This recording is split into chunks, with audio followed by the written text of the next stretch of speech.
union बडि गोदान union बडिनि जिथुनाखि session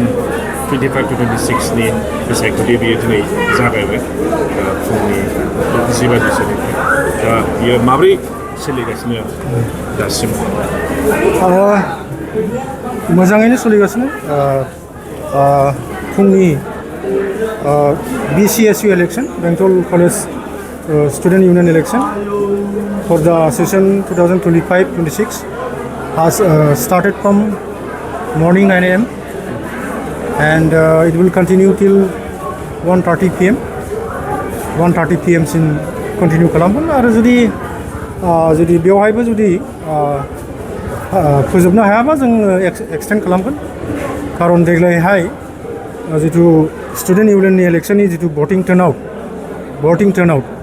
बियो नुनो मोनदों बिराद हाई 80%सो जागोन आरो दा ओरैनोथ' मोजाङैनो सोलिगासिनो दङ शान्तिपुर्ण शान्ति पिसफुलि सोलिगासिनो दं दा बर्थमान काउन्टिंखौ जोङो मरलेस 2:30 निफ्राय जागायनो सानदों 2:30 निफ्राय आरो बे इलेक्शना मोननै टीमनि गेजेराव गेलेनाय जादों मोनसे टीम इउनाइटेड आरो टीम अचिभार्स दा आसा खालामदों जाय टीमा देरहासार जायो बे टीमा कलेजनि डेभेलपमेन्टनि थाखाय सिन्था खालामगोन कलेजनि डिसिप्लिन मेनटेन खालामनायाव हेफाजाब होगोन आरो एकाडेमिक पारफरमेन्सफ्रा जाहाथे मोजां जालाङो बेफोरनि सायाव नोजोर बोगोन होननानै जों आसा खालामदों केन्डिडेटआ ओरैनो जोंहा आफादगिरिबो होनाय जादों प्रेसिडेन्ट भाइस प्रेसिडेन्ट आरो लोगोसे नेहाथारि जेनेरेल सेक्रेटारि लेङाइ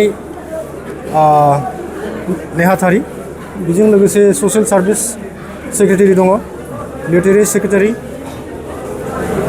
कालचाराल मेजर माइनर गेम्स बेफोरबायदि पर्टफलिय'आव गेलेनाय जादों नैबे हिसाबै ससाइटिनि माबा मोनसे मेसेज होनो सानो नामा सार बे इलेक्शननि गेजेरजों नङा आसलते बे जिथु इउनियन बडि इलेक्शन बेखौ मोनफ्रोमबो कलेजाव खालामनाय जाखायो आरो स्टुडेन्टफोरा मोनसे डेम'क्रेटिक राइट्स दङ they can exercise the what you call democratic rights by through the help of election so' this student union election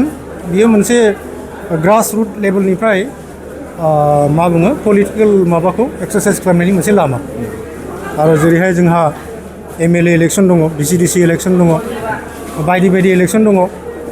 बेफोरनिनो मोनसे ग्राउन्ड लेभेलाव प्रिपेरेसन होननानै जों बुंनो हायो राजनितिनि खोथाखौ मिथिनो हायो राजनितिया बोरै फांसन जायो बोरै एक्सारसाइज जायो बेफोरनि सोमोन्दै बियो वान काइन्ड अफ एक्सारसाइज थारमाने जिथु कलेज लेभेलाव मोनसे इलेक्शन जानाया बेनिखायनो बियो मोनसे रोखोमनि मोजांसो आरो